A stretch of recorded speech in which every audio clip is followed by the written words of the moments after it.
옆 사람에게 한번 인사하시겠습니다. 당신을 만나서 행복합니다. 감사합니다.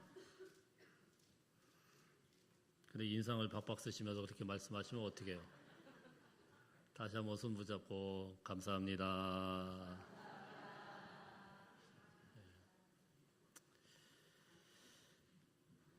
예전에 제가 부교육자 생활을 할 때 작은 일이 하나 있는데요. 한 권사님이 병원에 입원해 계시는 자기 남편 집사님을 위해서 신방 좀 해달라. 굉장히 위급한 상황이다. 큰 수술을 앞두고 있다. 그래서 제가 병원을 불이 났게 달려갔습니다. 평소에 남편 집사님의 그 모습을 제가 알고 있기 때문에 봤더니 너무 이제 수척해 있고 병에 굉장히 시달려가지고 힘들어가지고 그래서 집사님 참 얼마나 힘드세요 이러면서 근데 왜 집사님 요즘에 한참 동안 교회에서 안 보였어요? 그랬더니 자기가 이제 신앙생활 잘 하겠다고 기도만 좀 해달라고 이렇게 이야기를 하는 겁니다. 그러면서 끝에 그렇게 이야기를 해요. 사실은 제가 좀 게으름도 있고 뺀질뺀질거리긴 했는데 제가 여기 누워보니까 참 생명이라는 것이 참 부질없는 것 같더라. 그래서 제가 정말 하나님께서 고쳐주시기만 하면 이제부터는 신앙생활 열심히 하겠다. 그래서 제가 또 다른 때보다 더 열심히 주여 고쳐달라고 이렇게 기도를 해가지고 물론 뭐 그 기도 때문에 나은 것 같지는 않지만은 하여튼 잘 회복됐어요. 수술도 잘 끝나고 잘 회복되어서 퇴원했다는 이야기를 들었습니다. 퇴원을 하시고 나서 계속 얼굴이 안 보여요, 이분이. 그래서 궁금하기도 하고. 권사님은 저를 피해서 슬슬 도망 다니셨던 것 같아요. 어느 날 제가 권사님 도망가다 딱 붙들고는 권사님 잘 만나셨어요. 왜 그 집사님이 안 보이세요? 그랬더니 분명히 퇴원했다는 얘기 들었는데 어디 가셨어요? 권사님이 어쩔 줄 몰라서 그냥 인상을 어떻게 못하시다가 말씀하시는 게 뭐냐면은 아유 그 인간 그거 병원에서 나오더니 힘을 얻어가지고 요즘에 맨날 등산 다닌대요. 주일마다. 그래서 왜 당신 그러느냐? 예배를 드려야지. 하나님 앞에 감사하고 예배를 드려야지. 왜 주일날 등산을 다니냐? 막 싸우고 막 뭐라고 했더니 그분이 한다는 소리가 뭐냐면은 내가 병원에 입원해서 보니까 건강은 젊을 때 지켜야 되더라. 그래가지고 조금이라도 젊을 때 산에 올라갈 수 있을 때 올라가야지. 이거 지나면은 나 이제 산도 못 올라간다. 이거 나 말리지 말라고. 그래 열심히 등산을 다니더라고요. 여러분 우리는 인생에서 폭풍이 몰아치는 것을 굉장히 두려워하죠. 생각지도 않은 그런 파도가 우리 인생에 뒤덮을 때도 있고 바람이 거세게 불면은 사람은 본능적으로 하나님을 찾습니다. 하나님 살려만 주십시오. 하나님 제발 저에게 긍휼을 베풀어 주시고 은혜를 주십시오. 이렇게 하나님 앞에 매달립니다. 근데 여러분 저희는 좀 특수한 지역이죠. 바다에 터전을 삼고 있는 우리 주문진 지역에 있는 우리 성도님들은 잘 아시는 게 하나 있어요. 저도 들은 얘기들입니다. 제가 바다를 얼마나 알겠어요. 바다는 폭풍 치고 태풍 불 때보다 그냥 조용할 때가 그때가 더 위험하다고 말씀하시더라고요. 그 안에서 뭐가 벌어지는지를 모른대요. 괜히 그러다가 마음을 턱 놨다가 자칫 잘못하다가 이 바다가 확 뒤집어질 때가 있는데 그때가 훨씬 더 위험하다 이런 이야기를 들었습니다. 맞는 말인가요? 그런 말씀을 들었어요. 폭풍 치고 태풍이 있으면은 사람이 어떻게든 위험하니까 그걸 이겨내려고 막 위험하니까 위험한데도 안 가고 또 버티고 이렇게 되는데 갑자기 이제 바다가 확 바뀌는 경우가 있대요. 그때가 제일 위험하다 이런 말씀을 하는 걸 들었습니다. 그런데 여러분 우리 신앙의 여정도 마찬가지인 것 같아요. 갑자기 찾아온 어떤 질병이라든가 사고와 같은 그런 폭풍이 막 휘몰아질 때는 우리가 주님을 막 붙들고 살려달라고 기도하고 또 기도도 부탁하고 간절히 주님을 찾습니다. 이 풍랑만 지나게 되면은 하나님 제가 달리 살겠습니다. 결심도 합니다. 그런데 이상하게요. 배에 고기가 가득 차고 바다가 잔잔해지고 우리 인생의 승리의 깃발을 꽂히는 그 순간에 우리는요, 더 이상 기도를 하지 않고 멈춰버립니다. 오늘 본문의 이스라엘의 모습이 딱 그런 모습입니다. 난공불락의 여리고성을 무너뜨렸습니다. 뼈아픈 실패를 안겨줬던 아이성도 점령했습니다. 이제는요, 거칠 것이 없습니다. 인생의 가장 전성기이고 승리의 정점을 찍었습니다. 바로 그때에 사탄은 그들에게 폭풍과 같은 칼을 가지고 위협하는 것이 아니고 곰팡이가 난 떡을 가지고 찾아왔습니다. 오늘 이 시간에 우리가 일생을 신앙생활하면서 정말 놓치지 말아야 되는 영적인 분별력, 그것이 무엇인가 곰곰이 되짚어 볼 수 있는 시간이 되기를 바라고, 그럼에도 불구하고 그 모든 그들의 실수를 덮으시는 하나님의 반전의 은혜가 어떤 것인지를 말씀을 통해서 함께 살펴보기를 원합니다. 사랑하는 성도 여러분, 우리 마귀는요, 굉장히 교활하고 우리보다 한참 더 똑똑하다는 사실을 알아야 돼요. 지금까지는 마귀가 정면으로 부딪혀 봤는데 별 재미를 못 봤어요. 여리고성도 무너졌습니다. 아이성도 잠깐 그런 것 같다가 완전히 무너졌습니다. 가나안의 왕들이 1절에 보니까 똘똘똘똘 뭉쳐가지고요, 잔뜩 뭉쳐가지고 이제 군대를 일으키려고 합니다. 이스라엘 백성들은 그것들을 보면서 긴장을 하면서 그것을 대비했습니다. 그런데 지금까지의 전략과는 전혀 다른 방법으로 이스라엘을 찾아온 한 족속이 있었습니다. 사실 그들은 가나안의 7족속이었었고, 사실은 이스라엘 백성들의 거기서부터 멀지 않은 기브온이라는 곳에 살고 있는 그런 사람들이었는데 큰 부족입니다. 이 사람들이 가만 계산을 해보고 나서 이거 이스라엘과 부딪혀서 좋을 게 없구나, 그럼 그들을 속이자, 이래가지고 시작이 된 거예요.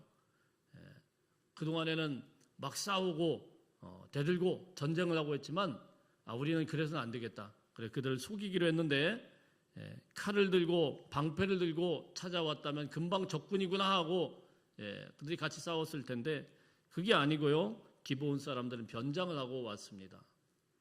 헤어진 전대를 메고 찢어지고 낡은 가죽 부대를 챙겨서 멀리서부터 온 것처럼 꾸미고 나서 또 낡아서 기운 신발을 신고 곰팡이 난 떡을 다 준비하고 철저하게 준비했죠. 그리고는 거지 행색을 하고 내가 참 불쌍한 사람이구나 이런 모습으로 보면서 뭐라고 이야기를 하냐면 우리는 아주 먼 나라에서 왔습니다.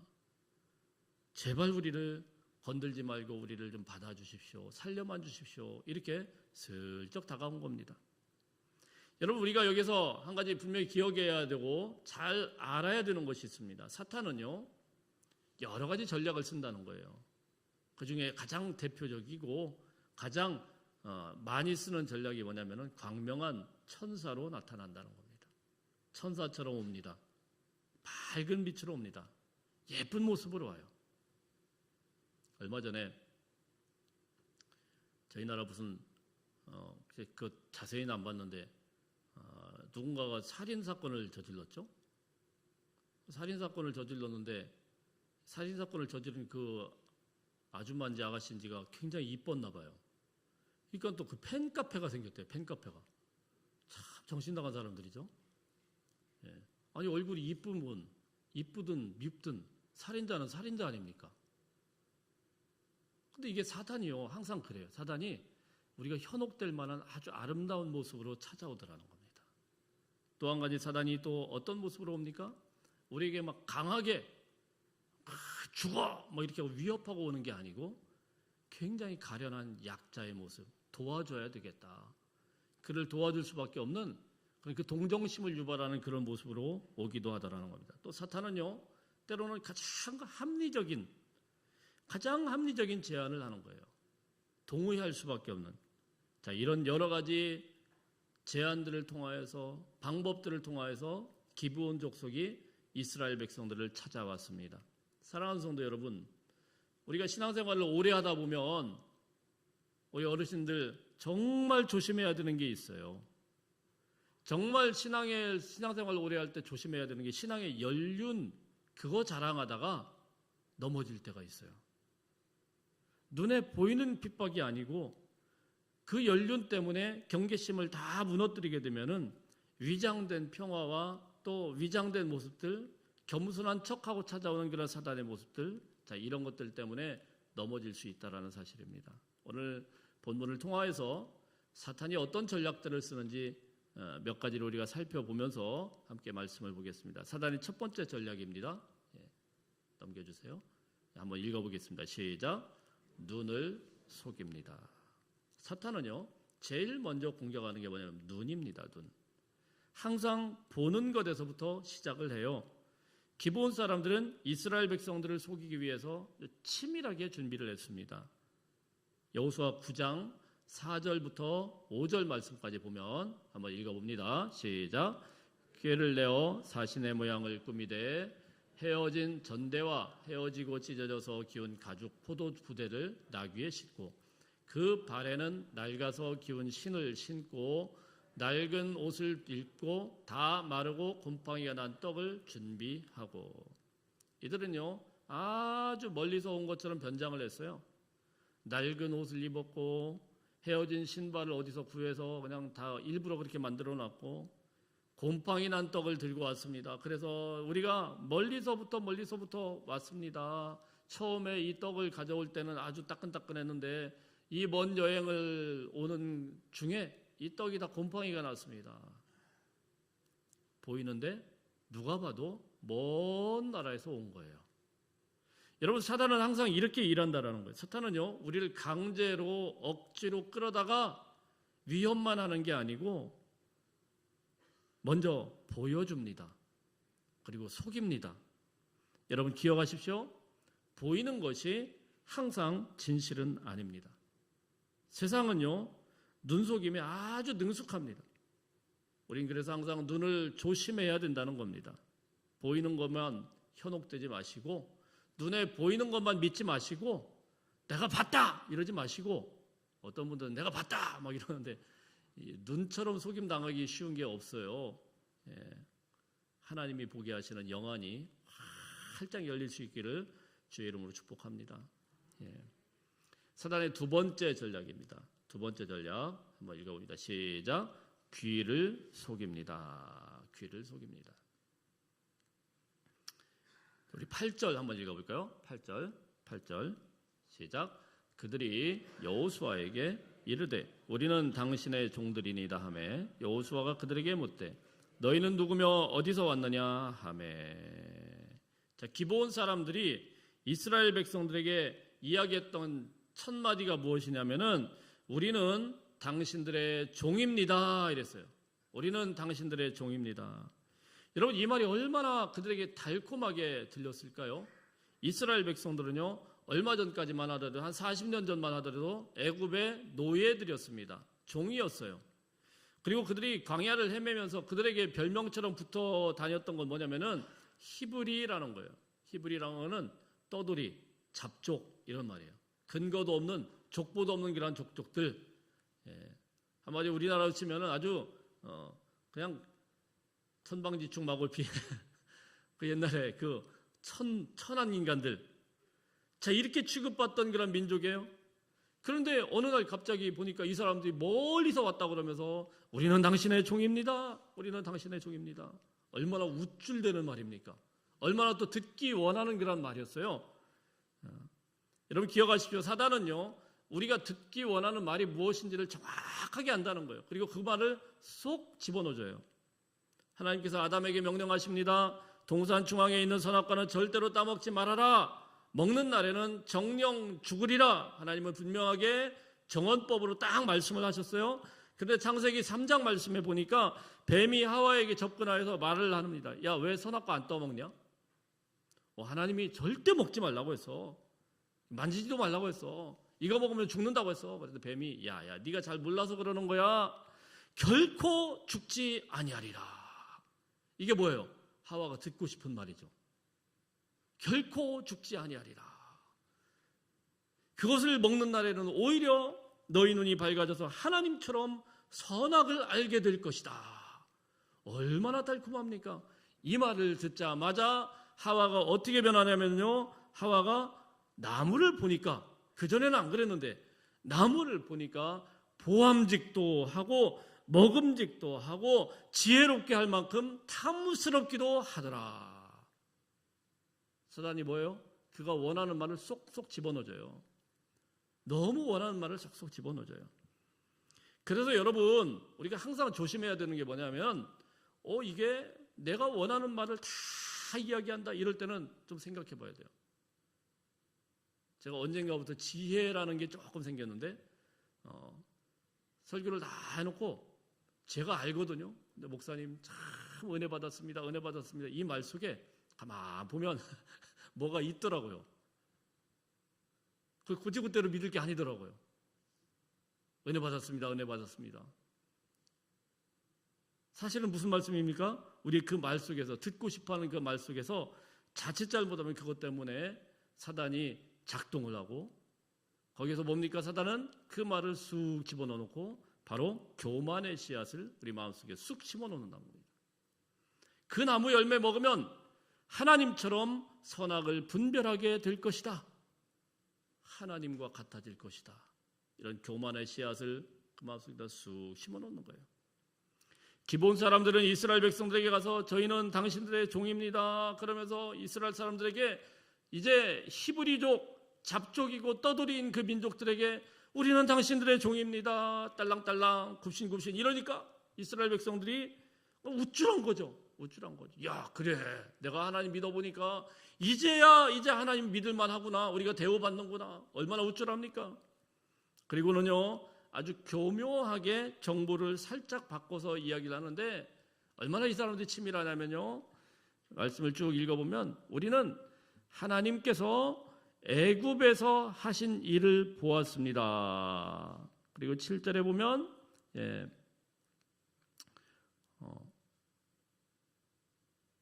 또 요단 동쪽에 있는, 우리 10절에 보면은요, 요단 동쪽에 있는 이 5 왕에게 행한 것들을 보았습니다. 9절에는 애굽에서 행한 것도 봤습니다. 요단 동쪽에 있는 5 왕에게 행한 것도 봤습니다. 그런데 뭐가 빠졌냐면은 요단강 건너서 이야기는 안 해요. 요단강을 어떻게 건넜는지, 그리고 여리고성이 어떻게 무너졌는지, 아이성이 어떻게 무너졌는지 최신 정보는 모른 척해요. 왜요? 속인 거죠. 우리가 멀리서부터 왔다.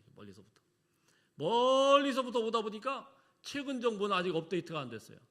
그런데 옛날에 들어보니까 당신들이 애굽에서 행한 그 하나님, 위대하신 하나님, 그거 들었습니다. 요단 동쪽 왕을 무너뜨린 그 소문을 들었습니다. 그런데 요단강 건넌 거, 여리고성 이야기, 아이성 이야기는 없어요. 무슨 말씀입니까? 사실은 바로 옆에 있는데 아주 철두철미하게 속이려고 작정을 한 거예요. 여러분, 세상은 치밀하다는 거예요. 거짓된 사람들은 아주 치밀하고 아주 주도면밀합니다. 우리의 지혜만으로 사탄의 괴계를 이긴다는 것은 불가능합니다. 아무리 똑똑한 사람도요, 넘어져요. 아무리 대단한 사람도 그 속임수에 그대로 넘어갈 수밖에 없어요. 여러분 보세요. 작정하고 속이려는 사람 이기지 못해요. 보이스피싱들을 무시하지 마세요. 보이스피싱 무시하다가 보니까, 지나다 보니까 경찰도 넘어갔더라고요. 보이스피싱을 잡아야 되는 사람이 그냥 속아서 넘어갔어요. 원리 다 알더라고요. 다 아는데 그냥 속아서 돈을 붙였더라고요.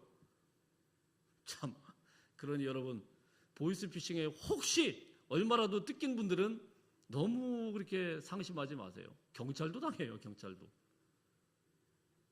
법원에서 일하는 사람도 당하더라고요. 그 조직 다 아는데 당해요. 얼마나 교묘한지 몰라요. 속이려고 작정하는 사람은요, 이길 수가 없어요. 사단은 눈을 속이고 귀를 속였습니다. 눈을 속이고 귀를 속였어요. 그래서 여러분, 우리가 하나님 앞에 영안을 열어 주옵소서. 우리의 귀를 통해서 하나님의 음성을 들을 수 있는 귀가 있게 하여 주옵소서. 늘 기도하고 하나님 앞에 엎드릴 수 있는 귀한 성도님들 되시길 축복합니다. 그런데요, 사실은 이들이 속아 넘어갈 수밖에 없었던 결정적인 이유가 하나가 또 있습니다. 사실은 이들이 실패한 진짜 이유는 무엇이냐면은, 한번 넘겨주세요. 어떻다고요? 시작. 묻지 않았습니다. 묻지 않았습니다. 무슨 말씀이냐면은, 우리가 상식적으로 한번 생각해요. 이 사람들이요, 이스라엘 백성들이 한두 명이 아니에요. 처음에는 조금 의심했습니다. 너희들 우리랑 좀 비슷한데? 여기 주변에 사는 사람 아니야? 이랬거든요. 근데 묻지를 않았어요. 이 많은 사람들이, 이 수많은 사람들이 지금 전시 상황이고 누군가가 갑자기 와가지고 우리가 종입니다 이러는데 아멘, 할렐루야 이렇게 하고 받아들이는 게 좀 이상하지 않아요? 왜 우리한테 와가지고 굽신굽신거리고 이런 거 좀 의심해 볼 필요가 있는데 전혀 의심을 안 하고 그냥 다 넘어갑니다. 여호수아부터 모든 지도자들이 한결같이 한 번 의심하지 않고 싹 다 넘어가 버려요. 그들은요, 전쟁의 베테랑들이고 수많은 경험들이 있었습니다. 그들 중에서 단 한 명이라도 제대로 생각을 해서 의심하기 시작했다고 하면 그 사람들이 쉽게 다가오지 못하죠. 그런데 그 많은 사람들이 한 사람도 의심하지 않고 그냥 한결같이 그냥 다 넘어가 버린 거예요. 그래서 오늘 성경은 그 이유에 대해서 뭐라고 이야기를 하냐면은 단 한 문장으로 소개를 하는데 여호수아 9장 14절 말씀 한번 읽어봅니다. 시작. 무리가 그들의 양식을 취하고는 어떻게 할지를 여호와께 묻지 아니하고. 어떻게 했다고요? 어떻게 할지를 여호와께 묻지 아니하고. 바로 이게 제일 심각한 문제였다라는 겁니다. 하나님 앞에 묻지 않았어요. 우리는 우리의 인생에서 왜 실패하게 되는지에 대한 공식을 오늘 말씀을 통해서 몇 가지로 볼 수가 있죠. 첫 번째는 그들은 그냥 단번에 보고 눈을 보고 결정을 했어요. 곰팡이 난 떡을 보고 그냥 결정했습니다. 만지고 결정했습니다. 헤어진 옷감 만져가면서 결정했습니다. 우리의 촉감으로, 우리의 경험으로 결정했습니다. 아, 이 정도면은 확실하구나. 이런 것들을 증거로 삼아서 무너졌습니다. 그러나 가장 결정적인 건 무엇입니까? 하나님께 묻지 않았다라는 거예요. 하나님께 묻지 않았다. 그들은 묻지 않았습니다. 사실 그런 사람들이 아니었습니다. 지금까지 이스라엘 백성들을 보면은 항상 하나님 앞에 물었어요. 하나님 어떻게 할까요? 그럼 서고. 강물 앞에 서라. 법궤든 제사장들이 들어가서 서라. 그럼 네 알겠습니다. 가서 서고. 다 갈라진 다음에 건너가라. 그럼 아멘 하고 건너가고. 여리고성 앞에서 길갈 앞에서 할례를 행해라. 그러면 그 앞에서 뭐 이런저런 이야기할 게 있는데 하나님이 하라는 대로 그냥 다 했습니다. 심지어는 방금 전에 아이성과의 전투에서도 잠깐 패했지만 패한 다음에는 물었습니다. 하나님 우리가 뭐가 잘못됐습니까? 하나님이 말씀하시죠. 야 너희 중에 아간이라는 사람이 범죄를 해서 크게 문제가 됐다. 물었습니다. 항상 묻던 사람들입니다. 어떤 전투든지 간에 그 앞에 하나님 앞에 물었던 사람들인데 오늘은 묻지를 않습니다. 큰 일에는 물었지만은 이 정도쯤은 그냥 우리가 쉽게 할 일입니다. 작은 일은 묻지를 않았어요. 전쟁할 때는 물었지만은 조약서에 사인하는 건 우리가 할 수 있어요. 이걸 뭘 물어서 합니까? 우리가 판단하고 결정하면 안 물었어요. 어제까지는 물었지만 오늘은 묻지를 않았어요. 사랑하는 성도 여러분, 기도라는 것은 우리의 어떤 정보력이 부족해서 하는 것이 아닙니다. 기도라는 것은 우리가 능력이 없을 때 하는 게 아닙니다. 기도는 항상 하는 거예요. 항상. 기도라는 것은 무엇입니까? 어떤 순간이라도 우리의 세밀한 모든 순간이라도 하나님께서 우리 기도를 통하여서 우리의 인생에 주권적으로 개입하심을 믿고 하나님의 주권을 인정하는 항복 선언이 바로 기도입니다. 내 눈에는 곰팡이 난 떡이 보이지만은 주님 어떻게 할까요? 라고 물어야 돼요. 내 경험으로는 이 계약이 확실한 것 같지만은 주님 정말 맞습니까? 라고 물어야 되는 거예요. 우리 신앙의 연조가 쌓이고 나이가 들고 시간이 오랫동안 경륜이 다 쌓이게 되면은 우리는 이렇게 생각하면 내가 산전, 수전, 공중전 다 겪었다. 그냥 이렇게 오부셔요. 어르신들 참 죄송합니다. 어르신들이 많은데 어른들하고 이렇게 좀 말씀을 나누다 보면은 가끔 그런 어른들 말씀이 잘 안 통하시는 분들이 계셔요. 안 들으려고요. 분명히 좀 들으셔야 되는데 그러시면 안 돼요. 이렇게 말씀을 드리면은 야야 내가 인생 살 만큼 다 살았어. 척하면 삼천리야 막 이러면서 다 무시해요. 그러다가 꼭 문제가 생기잖아요. 그렇죠? 여러분 때로는 하나님 앞에서 우리가 내세우는 이런 신앙의 노련함이라는 것이 하나님 앞에 묻지 않게 만드는 영적인 독약이 될 수 있다는 사실을 알아야 돼요. 내가 하나님 앞에 임한 만큼, 목사도 마찬가지입니다. 커리어가 쌓이고 경력이 쌓일수록 조심해야 되는 게 그거죠. 하나님 앞에 물어야 되는데 묻지 않고 이거는 이렇게 하는 게, 왜냐하면 다 판단하는 위치다 보니까 그럴 때 꼭 실수를 해요.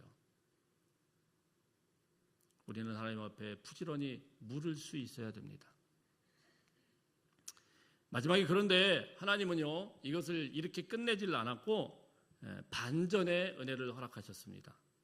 이스라엘 백성들은 사실은 결국은 하나님이 금하신 조약을 맺고 말았습니다. 치명적인 실수입니다. 돌이킬 수 없는 그런 오점을 남겼습니다. 왜 그렇습니까? 가나안 7 부족들 중에 하나인 이 기브온 족속, 히위 족속, 이 기브온 족속은 멸해야 돼요. 하나님의 명령이에요. 살려두면 안 되는 족속이에요. 가나안 땅의 핵심은 그런 족속은 다 멸해야 되는데 그들과 교약서를 써버렸어요. 아주 심각한 실수를 한 거죠.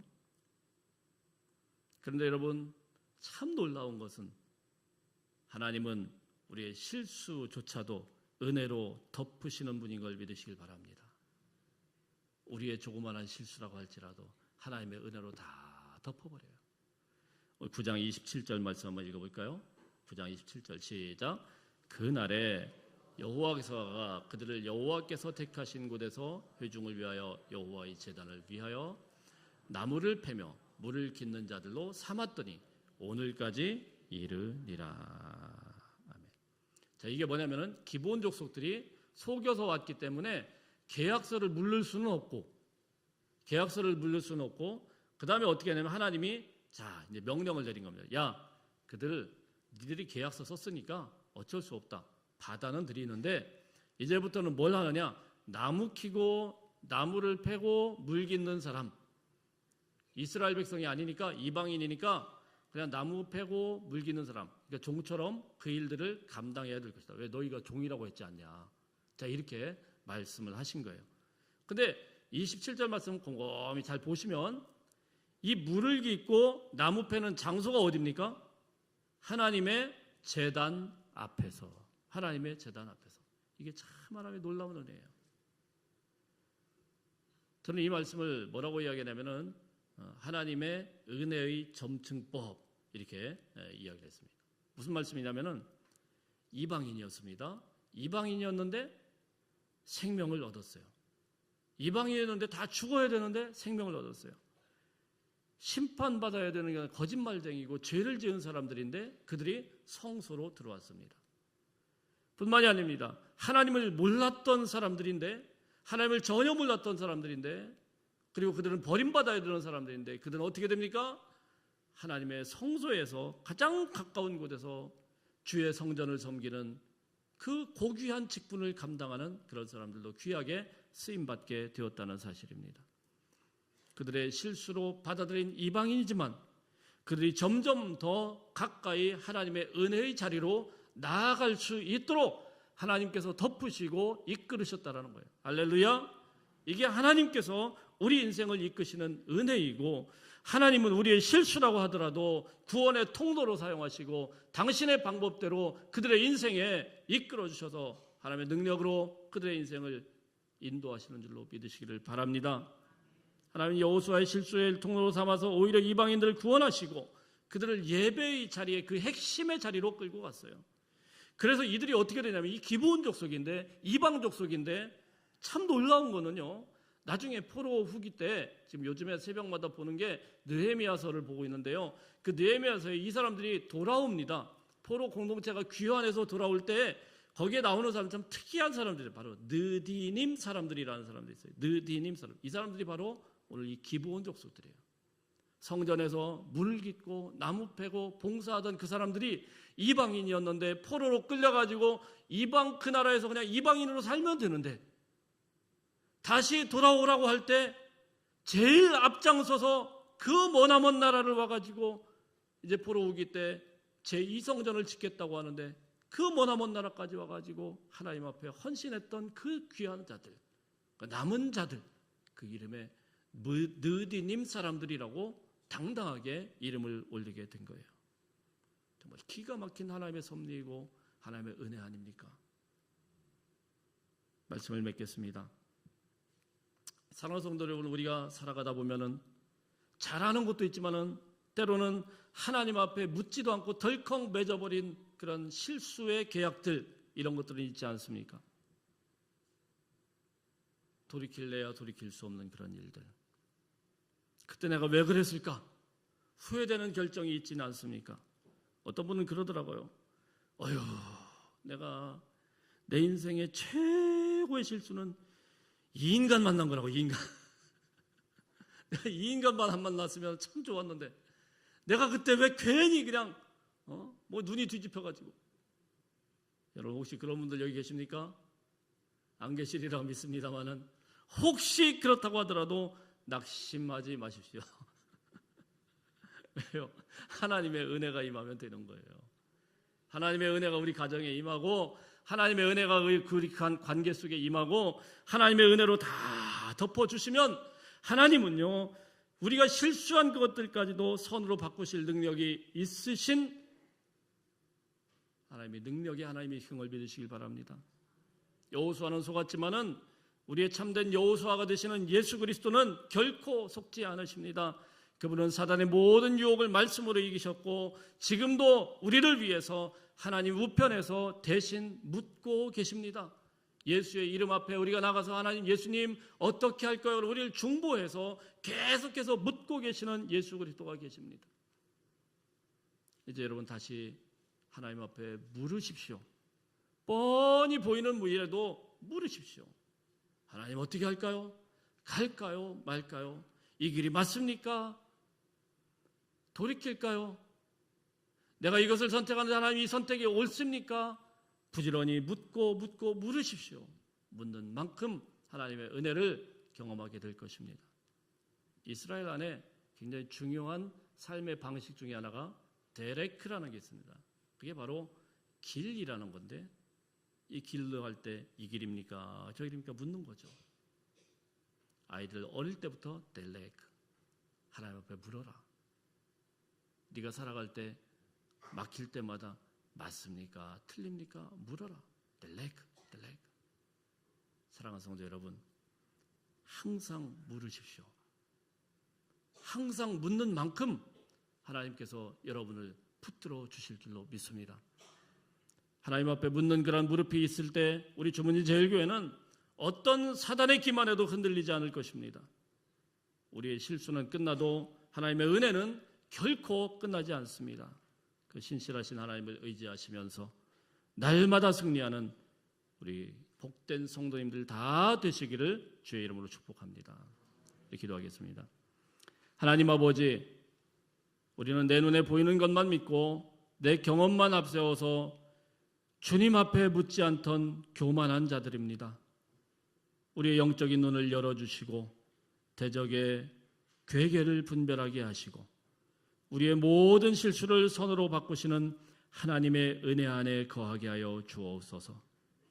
이제는 나의 판단이 아니고 주님의 음성에 귀를 기울이는 기도의 사람이 되게 하여 주옵소서. 순간순간마다 갈등이 있을 때마다 부지런히 하나님 앞에 묻고 물어서 하나님의 뜻대로 살아내는 하나님의 백성들 다 되게 하여 주시옵소서.